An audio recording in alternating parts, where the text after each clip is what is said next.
are listening to Dream.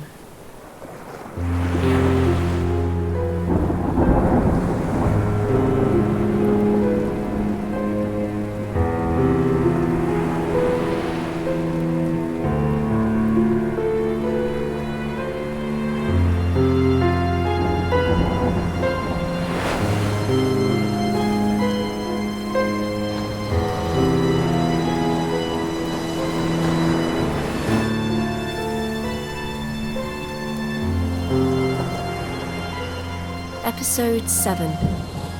A Cosmic Queen.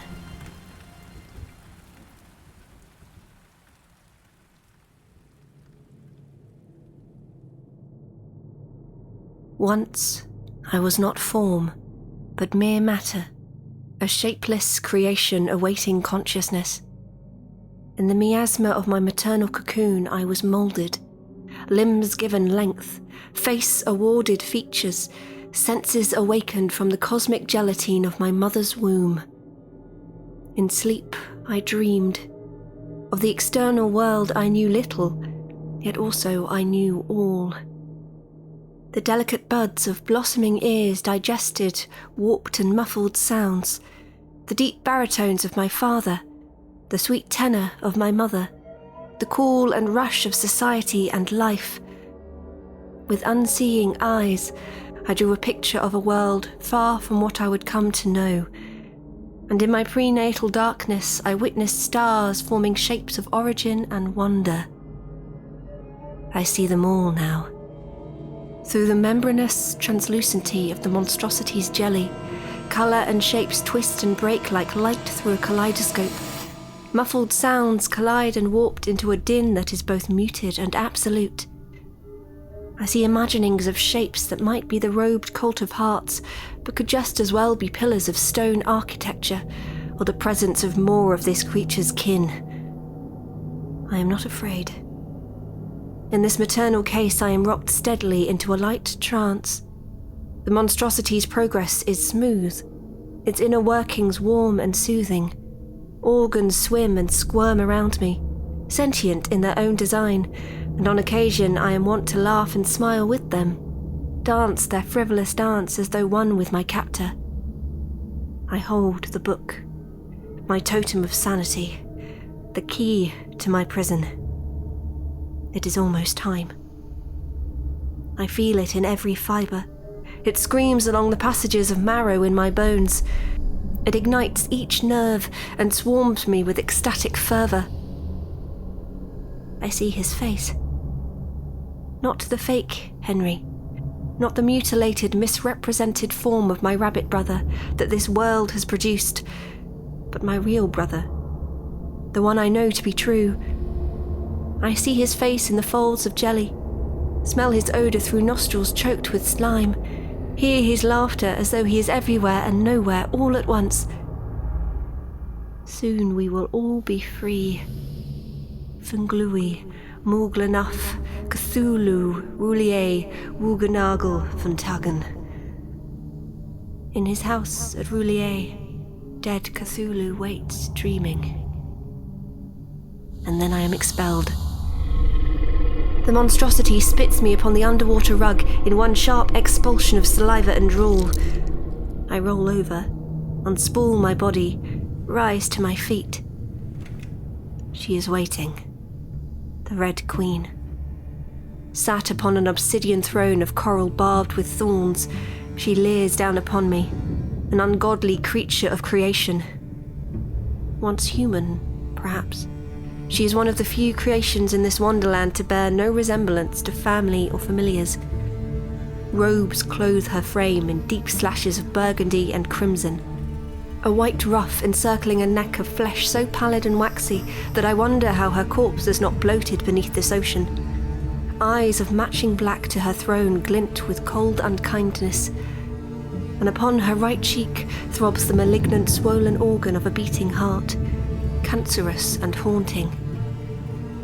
Black specks swarm the undulating mass, and it is upon closer inspection that I understand the forms of small black fish and crawling tardigrades that feast upon the black ichor spilling its steady billows with each rhythmic beat. I hold the book in clasped hands behind my back as she leans forward with intense intrigue. Around me, I am aware of the waiting audience. 100 robed members of a zealous cult in a preacher's hall. They hum beneath their breath, a steady whisper of words now known and mistrusted in my mind. Fonglui, Mogana, Cthulhu, Rulie, Woganago, Fultain. You are she? The Red Queen asks, her voice the screech of nails on chalkboard. The girl expected. So I'm told. And you have brought the item with you. I know she knows, though the game must be played. I remain silent. Show me, she commands.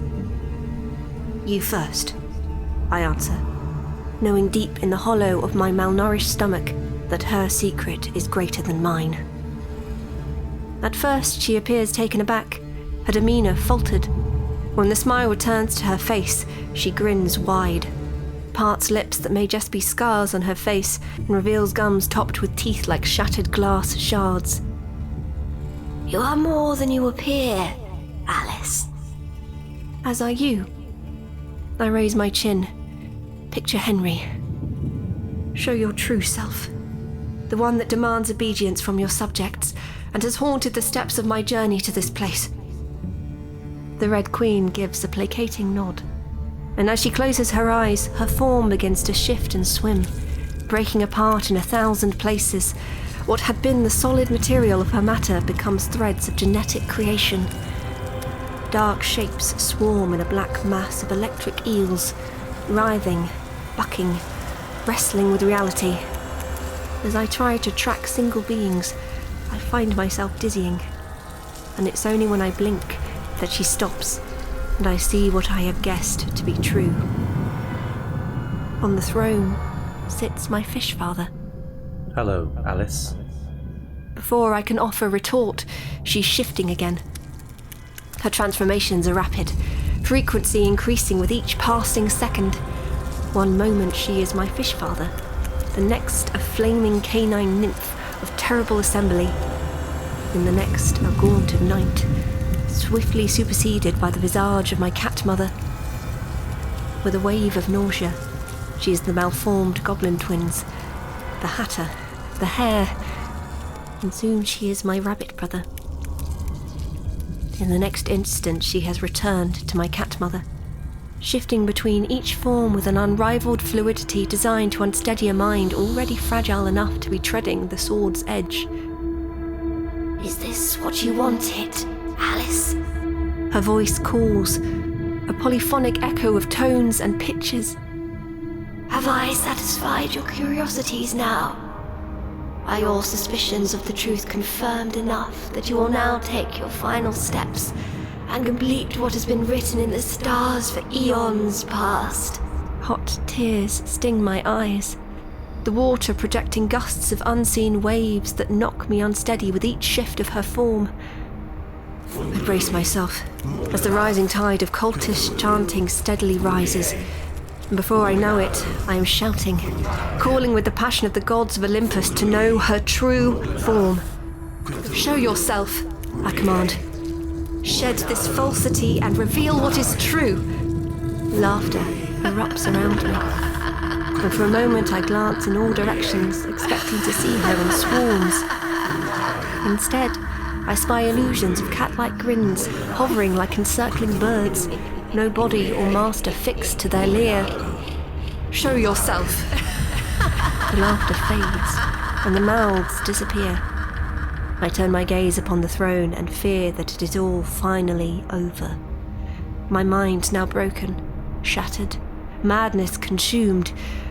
For, sitting boldly upon the onyx coral throne, is a creature of alien design. One would be foolish to describe it as a humanoid, though some features recall the gait and appearance of man. A tripod of insectoid legs holds the figure steady on the ground, spindly, yet with flesh that appears both soft and hard at once. A torso, both thin and muscular, stretches from the waist towards the shoulders, where 2 skeletal arms trail towards the ground. At their end are bony appendages. 4 skeletal fingers capped with sight-like claws that appear as though they could pierce the very fabric of reality. Yet even with all this detail, it is not the body of this impossibility that alarms me the most. For sitting upon the stretch of skin where shoulders should be, but is only neck, is a vapid black hole rimmed with teeth and canvas with melting flesh, from which swarms a mane of squirming appendages. I am reminded of worms and stick insects and cuttlefish all at once, and I can fight the acidic tide no longer as vomit rises to my lips and spills into the crimson sea. In front of me it floats as a sand-coloured cloud, temporarily blocking her visage, though the relief is short-lived as, without evidence of working vocal cords, the mouth announces, "You know what it is that I am." And I do. At first, as I arrived on the golden shores of this land, I did not. But in the possession of the pages of this ungodly book I hold, and in the memory of my encounter with my fish father within the labyrinth, who was not my fish father from the verdant shores, I understand her trickery. She is Nyarlathotep, the crawling chaos, a creation of mischief, manipulation and devilry that would set even the great Norse Loki to shame. One that would trample upon Eris, Wizakajak, and the Monkey King to throw their deeds into the footnotes of an archaic history, a cosmic myth made manifest before me, revealed in wonder, alarm and terror. In the thrum of the power of the book clasped in juvenile hands, I see her history with no beginning and no end, her travel and journey through space and time. She is the linchpin of this world, the imaginer of this hallucinogenic reality, and it is to her that every whim and wonder and molecule of this world is served. "The book, girl," Nyarlathotep croons. "it is time. Make good what is mine." "You shall not awaken him," I reply, hands trembling upon the power of her presence. "I know what it is you seek, and I will not allow it to pass." "And what is it you believe to be true?" She is playing with me, curious and entertained at my boldness. "You are confined, a vessel trapped in the reality of your own design. I do not know how this came to pass, but I know that you must awaken the others of your ilk to destroy the doorway to my dimension. Cthulhu is the first domino. Awaken the great old ones, and perhaps the elder things will follow. Your kin. Drawn to the flurry of your escape, they will swarm my world and break it. Return modernity to the primordial. It is this chaos that you seek." Nyarlathotep sits forward, rests spindly elbows on knobbly knees. "Very good, child. You know much. Then you will also know what you must do, what is destined to pass." I take a breath to steel myself. Nod. Bring the book from behind me. In an instant I feel its pull as though magnetized towards this ancient cosmic being. I grasp it tightly, white knuckles shaking, yet it tugs with untold urgency. Why me? I ask, wrestling that which should be inanimate. That's what I fail to understand. Why am I chosen? Why is anyone chosen? The crawling mass returns, appendages writhing and undulating in invisible currents. Why does anything occur? What is the purpose of presence? What is the intent of creation other than to be and to not? For eons your kind has sought answers, begged for purpose, cried for reason, killed for order. And isn't it in this quest for sanity that insanity is allowed to thrive? The book slips, an inch. I tighten my grip, fingers throb, a page threatens to tear. Release it, Alice. She is bored with me. It is inevitable. You have no power here. Your part is played. Then why not take this book yourself? I ask. The book slips further. The cult of hearts watches beneath the shadows of their hoods, chants growing louder. If the power of the Necronomicon is all you need to unlock the door and break this reality, why leave it in the hands of a young girl? The first signs of fear ripples across her body. She shakes it away, attempts composure. Too many questions. You know what I think? I think you fear me. I think there is something within my power that you are terrified of. Something that you cannot control. You say that my part is played, yet here we are. Because you are not the master puppeteer in this performance, are you? There is a rebel in your midst. An outer god that you do not control. I think of my fish father, of his words upon the shores of a tropical beach oh so long ago. One of their kind without a modicum of malice. The vessel that found me first. There is still one being that you fear. The great vapid hole of Nyarlathotep's maw shudders and snaps. From the depths of its abyss rise a dozen tendrils, the purple of day-old bruising, slugs stretched and pulled like liquid caramel. And in a sudden surge, they snake towards the book that wiggles in my grasp. A single word reports from all directions, fills my head, pierces drum and canal, enough to make me want to release the book and clap my hands to my ears. Enough. And yet in this moment, I muster strength enough and draw the book towards my bosom, fight bleeding ears and trickling nostrils. Before the snaking monstrosities can reach me, I throw the Necronomicon's pages open and find what I know to be there, what has been whispered and feared in the tumultuous air since my first descent into this madness. In the centerfold of the ancient pages, a great blazing eye stares at me. Unblinking, omnipotent, everything. I utter words that were never learned, speak in tongues of the elders, and just as the tendrils slime and slicken the ancient pages, my head is rocked back, my eyes rolled into infinite, and I am gone from this world. A stark serenity washes its calm over each cell. I am all, and I am nothing, as I float in this expanse of endless cosmic wonder. There is no direction, no up, no down, only unknowable volumes of glittering stars among beds of purple and crimson nebula. Galaxies eddy like weeds in the bay, universes spiraling in twisted and infinite patterns and constellations. I need not breathe. I need not blink. I need not taste or hunger or worry or thirst or love or delight or exist. We are one, and one is we.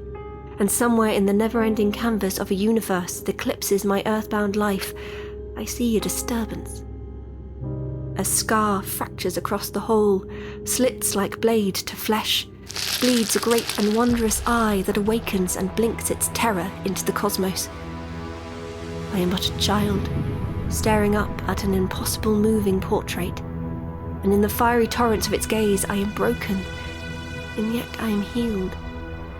This being of no age and of no real destination and of no creator breaks upon me like waves to rock, and I am humbled in its presence.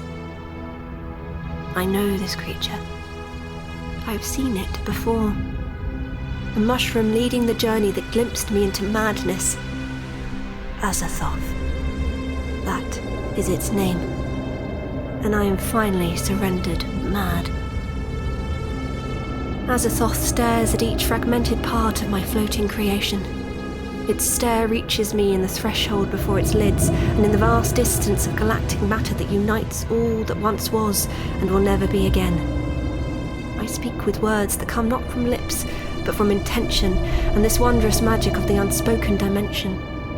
And a flicker of the slitted lizard pupil gives me confirmation as the great Azathoth blinks and closes and resumes its darkness in a powerful maelstrom of energy.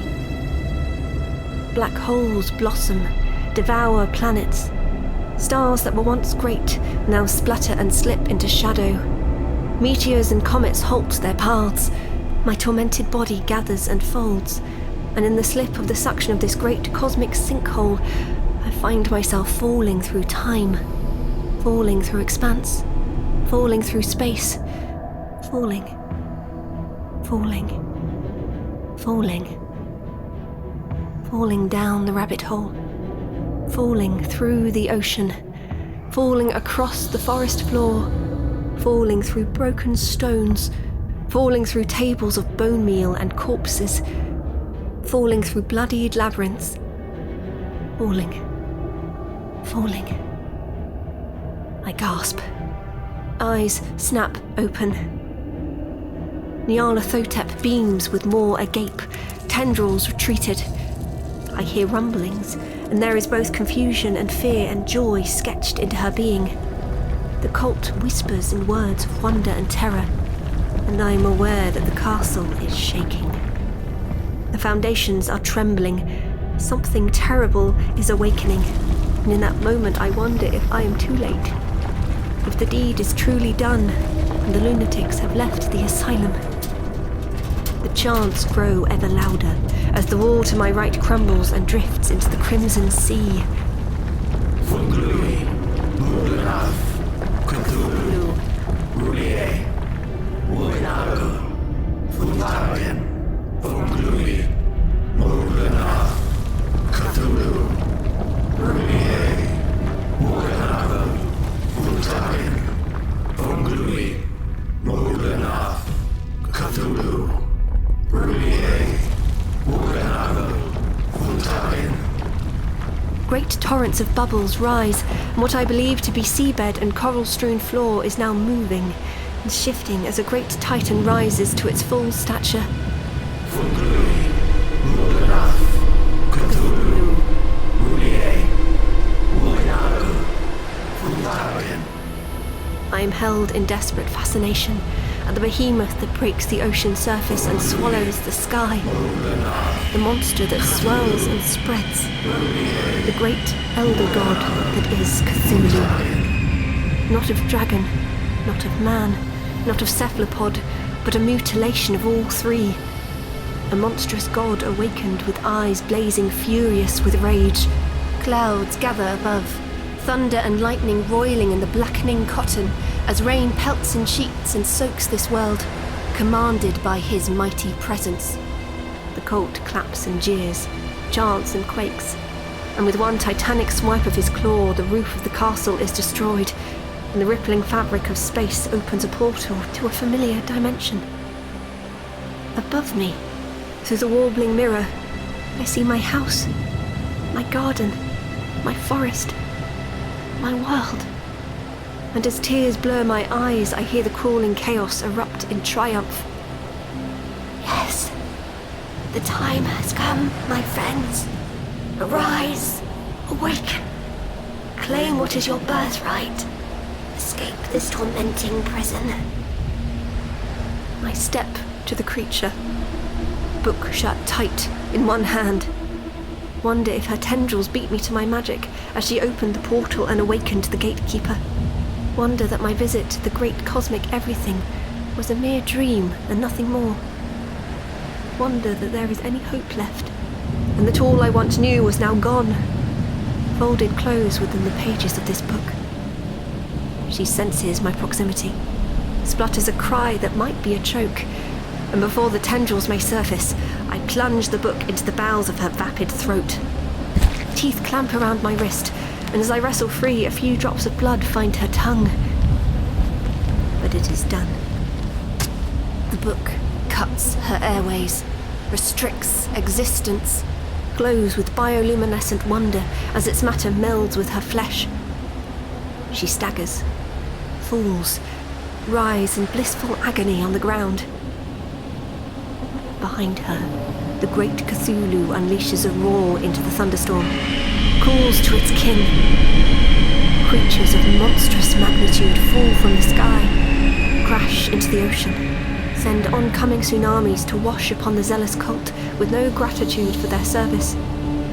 Yet, somehow, Even amidst this chaos, I smile as I crane my neck to the sky. Settled on the crumbling rim of the broken castle roof is a small figure, rabbit-like and brother-like, and full of comfort. Beside him sits my fish father, his true form, and not some twisted labyrinthine pet. Beyond them both, in the place where the portal has rented, blinks a great and monstrous eye, all-encompassing and wreathed in flame. I laugh, the sound as alien as all of this world has been and ever will be. I blink, and in the time it takes for the snap of darkness to take me, great waves thrash and pulsing torrents threaten to destroy my body. But it is okay. Cosmic tentacles and tendrils have captured me, wrapped me in their womb. I am taken into the bosom of Azathoth, pulled into the closing portal that snaps closed like a blinking eye. Its touch is maternal. Its power is whole. And as my flesh ripples through dimensions and I break this cosmic boundary, I release a great sigh. Darkness claims me, and all that I know is starlight. I am uncertain if I am awoken first by sunlight, or by the summoning of my name. Alice? I stir, pain lighting like fire across my body. I taste dust and wood, and find my body laid on hard ground. Alice, are you okay? My brother's voice, innocent, inquisitive. Are you dreaming? I pull my eyes apart, lids splitting like breaking scabs. I cough dust from my mouth and right myself. I am on my brother's bedroom floor, light flooding through gaps in the curtains, motes of dust waltzing majestically in the disturbance of my breath. My head pounds, and as I raise a hand to my brow, my mind fills with visions of oceans and castles and monsters and queens, and I am upright, alert and terror as I hunt this small space for the telltale signs of their existence. Alice, what is it? Henry sits forward, sheets pulled around his waist. You're scaring me. They are gone. Vanished. There is nothing here that may signal reality to my imagination. I take a long breath and meet my brother's gaze, noting that some of the colour has returned to his cheeks. His eyes are bright, keen, and I wonder how long I have been lost in slumber. Henry? Yes, silly. Who did you think it was? He chuckles, the sound like cleansing water to a wound. Were you having a bad dream? Yes. I frown, struggling to process. I suppose you could say that. I peel back the curtains, examine the garden. A small brown rabbit nibbles the grass. Normal. Usual. Ordinary. It all felt so real. And it did. I take a moment in this new silence and process my descent into madness. The great fighting forces of cosmic wonders manipulating their escape, fighting for freedom. A dream world, adjacent to this one and yet 1,000 leagues apart, filled with monsters that should never be. I had imprisoned them, stalled their efforts, thwarted their attempts of escape, barred them in the final moments of a forthcoming triumph, witnessed realities that should never have been. Or had I imagined it all? With every passing second, the sludge of sleep fades. Dreams that had been so vivid as to be recognized as reality blurring, and I am left scratching and searching for each detail. A dream. That's all it had been. Nightmarish dream. Alice, Yes? can we go outside today? I miss the warmth of the sunshine. I offer what I hope to be an encouraging smile. Of course. I'll fetch Mother and Father first. Tell them you're feeling better. I stroke his soft cheeks, feel the bones beneath his thin flesh. They'll want to give you your medicine still, okay? Okay. I smile, cup his cheek. I love you, brother. I love you too. I pause with my hand on the door, stare about the room. A gnawing sensation tickles the back of my head, and my gaze fixes on the cover of the book on his nightstand. No longer decorated with an illustrated dragon creature, but instead with a clean red heart upon its face. I falter, see the concern on my brother's face, offer him a reassuring smile. Thank my stars that the ghoulish nightmare has ended, and exit the room with a fresh gait of excitement at the dawn of a new day. Blissfully unaware that, through the closed door of the room behind me, my brother sits, unblinking, gaze set at the furthest wall. Blissfully unaware of the creeping things snaking their way up his airwaves. Blissfully unaware of the sardonic grin that stains lips now licked with the steady sway of purple tentacles. Blissfully unaware that, despite all my efforts, she has come. And she is hungry for chaos.